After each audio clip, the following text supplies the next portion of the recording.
Welcome to Specific Love. In the winter months, I like to have a fire. So that means firewood. So in this video, I created an awesome firewood cart so I can keep a lot of the firewood indoors and can move it around easily. Let's begin. To build this project, I used 4 floor flanges, 2 T's, 4 90-degree elbows, 5 8-inch long pipes, and 4 2-foot long pipes. To prep the pipes, usually you have to remove the labels, which has a combination of sticky tape and paperback tape. So I first removed the tape and then used a piece of PVC that I had cut in half to rake across the sticky paper, which helps remove it very quickly. And since the PVC is just a form of plastic, it shouldn't hurt the pipe at all. I then used some Gorilla Tape to help remove the rest of the residue, which left a nice clean finish. I next laid out the pieces in a rough configuration so it would be an easy grab and go. I first started with the top center 8-inch pipe and added the T's on both ends, making sure to get them tight and even. I then added the 4 remaining 8-inch pipes on the ends of the T's. All of the pipes and fittings for this build need to be as tight as possible without hurting your hands. I then added the 90-degree elbows to the end of the 8-inch pipes, making sure all 4 of them face downward. If you happen to have any issues with turning any of these fittings, you can always grab a small wooden or plastic dowel and use it for leverage. But make sure not to use anything metallic or it could damage the threads.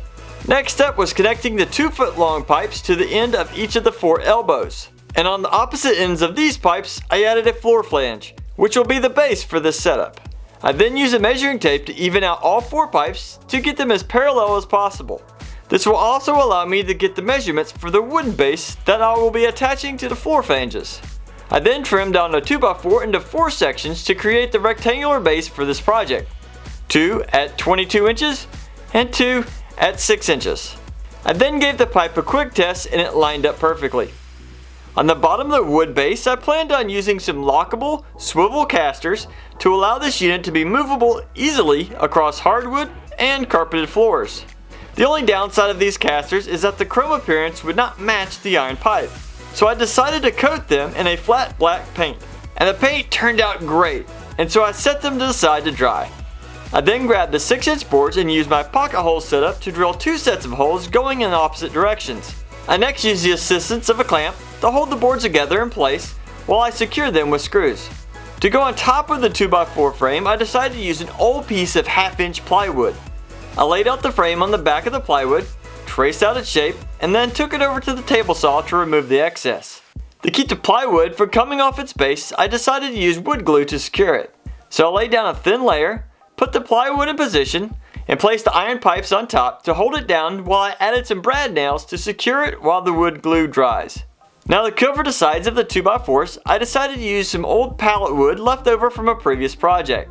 The rough appearance of the pallet wood should go along well with the rough surface of the plywood. But first I ran the pallet wood over my joiner to square it up and to remove some of the larger dents and splinters. I also trimmed them to length on the miter saw. I then took them over to the table saw and ripped them in half. And now that the pallet wood looks so nice, I decided to give the plywood a light sanding to remove some of its texture and lighten the color. To attach the pallet boards to the sides, I added a thin layer of glue and then added some brad nails to hold them in place while the glue dried.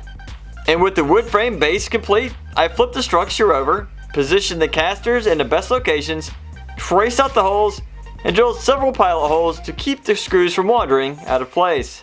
The tricky part was trying to avoid the pocket hole screws, and I was very fortunate to only hit one of them. Now with the project nearly complete, I decided to stain the base wood a traditional cherry. This turned out much nicer than I expected and will go well with our other furniture. To attach the pipe frame to the wood, I placed it on top, marked out the holes, and then drilled out 4 pilot holes in each corner. I then chose black drywall screws to secure them in place because they were the same color as the floor flanges. Once everything was assembled, I gave the cart a quick test run and everything twisted and spun with ease. So it was time to add some wood and see how it would do under weight and on our carpet.